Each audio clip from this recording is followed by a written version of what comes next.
Ah, excusez-moi.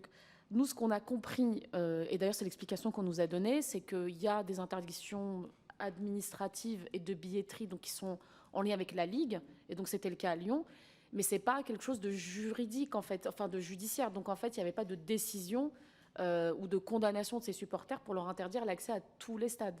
C'est l'explication qu'on nous a donnée. Nous aussi, on a posé la question, et on voudrait comprendre justement comment ça fonctionne, parce que l'intérêt, et c'est ce qu'on essaye de...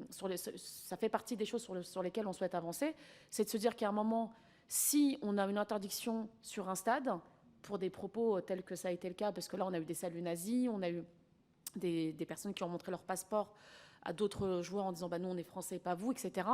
Ben, en fait, la logique voudrait qu'il n'ait pas accès à aucun stade, en fait, qu'il n'ait pas d'accès. Mais là, visiblement, c'était le cas. Bah, qu'est-ce que je peux vous dire? Normalement, si on vous interdit de rentrer dans un stade, pour moi, c'est dans tous les stades. Surtout si on sait que vous avez des comportements. Ben, franchement, c'est difficile à répondre là. Juste peut-être pour vous confirmer, puisqu'on est sur le code du sport. Donc, en fait, c'est possible. Donc, en fait, on peut vous interdire juste certains matchs. Juste, voilà, on n'est pas obligé de vous interdire l'accès à tous les stades et à tous les matchs. C'est tout à fait possible. Ça dépend de quoi? De la gravité de ce que vous avez pu faire? Ben, c'est ça en fait. Ah, excusez. Pour Lyon, c'était des ultras et des identifiés qui avaient une interdiction sur ça. Donc, en fait, voilà. Et ils avaient autorisation à Marseille. Non, mais de toute façon, je pense que les choses évoluent. Donc ça veut dire qu'après ce qui s'est passé, ben, la loi va évoluer peut-être. C'est l'objectif de la commission, justement.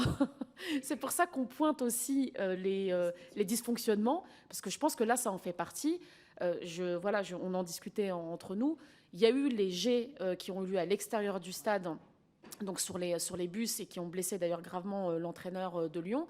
Mais il y a eu aussi tout ce qui a été tenu à l'intérieur de l'enceinte du stade, dont les saluts nazis et les chants homophobes d'ailleurs des supporters marseillais, qui ont conduit à l'arrêt du match ce dimanche soir-là. Moi, je pense qu'effectivement, à partir du moment où il y a des gens qui rentrent dans un stade, s'il y a des personnes qui ne se comportent pas bien, effectivement, il faut leur interdire l'entrée des stades. Et s'ils ne se comportent pas bien, je ne sais pas moi, à Niort, ils ne peuvent pas aller à Guingamp. Voilà, ça me paraît. Ouais, voilà. C'est peut-être pas le hasard. Il ne faut pas qu'il aille à Guingamp. Voilà. Donc en fait, oui, moi je suis tout à fait d'accord avec ça. Je pense que tout le monde est d'accord.